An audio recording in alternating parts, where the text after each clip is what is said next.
eu fui entrevistar uma compositora brasileira chamada Jocy de Oliveira, que quase ninguém conhece. A Jocy, ela deve estar chegando aos 90 anos, ela deve ter uns 85.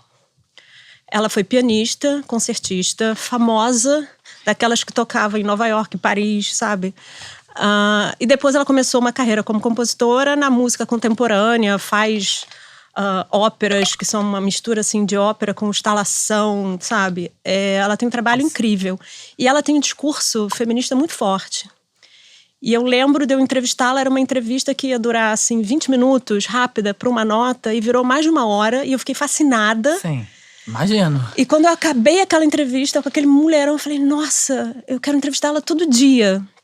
Né? E a partir dali eu comecei a pensar em coisas que ela tinha me dito e que eu comecei a transformar em perguntas para outras mulheres. Aí fui procurando outras mulheres para entrevistar.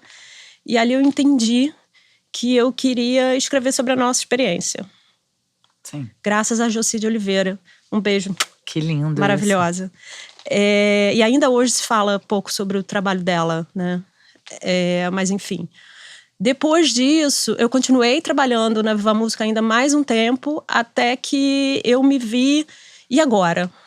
Né? Qual é o meu teto? Eu vou ficar aqui trabalhando aonde eu posso chegar, eu quero continuar trabalhando com música clássica e tal. Aí eu descobri essa bolsa, que é um programa do governo britânico, que eu indico para todas as mulheres também, chamado Chevening, né, que você faz uma prova, você tem que ser selecionado por uma universidade, mas se você passa, o governo britânico paga o seu curso e paga a sua estadia, né?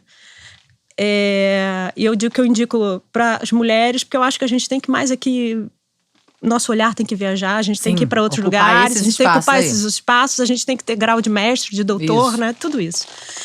E fiz o meu mestrado e estava com essas coisas das mulheres na cabeça. Eu tinha um orientador homem, mas era um indiano, né? E estudos pós-coloniais é justamente isso, né? É você estudar os discursos pós-colonialismo, né? Justamente quem vai quebrar todas essas ideias estabelecidas. E aí ele foi... Como mudar, né, essa narrativa. Essa narrativa... A gente foi invadido, então como é que a gente constrói a nossa própria... Exatamente. Como é que a gente passa do descobrimento para a invasão?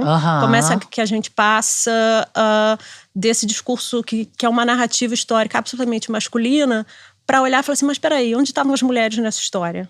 Né? E eu comecei por aí, assim, onde estão as mulheres na construção do Brasil? De um período específico, óbvio, né? E onde estavam? Não, elas estavam, né, em 1 milhão de lugares que hoje a gente fala, né? Isso foi em 2008, tá? Elas estavam, uma parte dessas mulheres brancas trancadas em casa pelo machismo, né? As mulheres negras na rua trabalhando, né? E sustentando os seus, e inclusive comprando as alforrias para libertar outros negros. Isso hoje a gente fala mais. E já aqui no século XX, né, as mulheres tinham as suas imagens usadas pelo Estado, né, durante o Estado Novo, inclusive na ditadura, né, aquela imagem da mulher muito santa, aquele anjo do lar que a Virginia Woolf descreveu tão bem, né, cuidando de casa, mas ao mesmo tempo os nossos corpos eram vendidos, como o Bolsonaro fez muito recentemente também, para que as pessoas viessem para cá. Né? Então, por exemplo, nos anos 70 e 80, você chegava no Galeão, tinha pôster. Símbolo de prostituição, né? Símbolo de prostituição, tinha aquelas fotos. Quem mora no Rio certamente lembra. Tinha cartão postal com mulheres com bunda para cima na praia. Né? Só que essas fotos elas eram usadas para divulgar o país. Né? E aí eu fui ver como é que os nossos corpos foram usados para criar um Brasil. Você conhece algum outro país que na abertura de uma Olimpíada botou uma mulher para desfilar? Pois é. Para mostrar como ela é linda. Ela é linda mesmo, a Gisele. E ali estava representando a Elô Pinheiro, né, que é a garota de Ipanema. A canção é belíssima.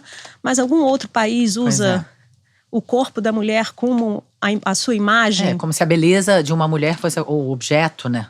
O objeto fosse mais importante do que tudo que a gente já produziu de cultura, de história do país. Exatamente. Exatamente. Inclusive a própria Elô Pinheiro, inclusive a própria Gisele. Pois é. Né? Sem falar do enorme etarismo que tem nisso aí, né? Sim. Porque a garota de Ipanema estava viva e não foi ela quem foi desfilar, né? Mas enfim, isso aí já era uma outra história. Senta direito, garota.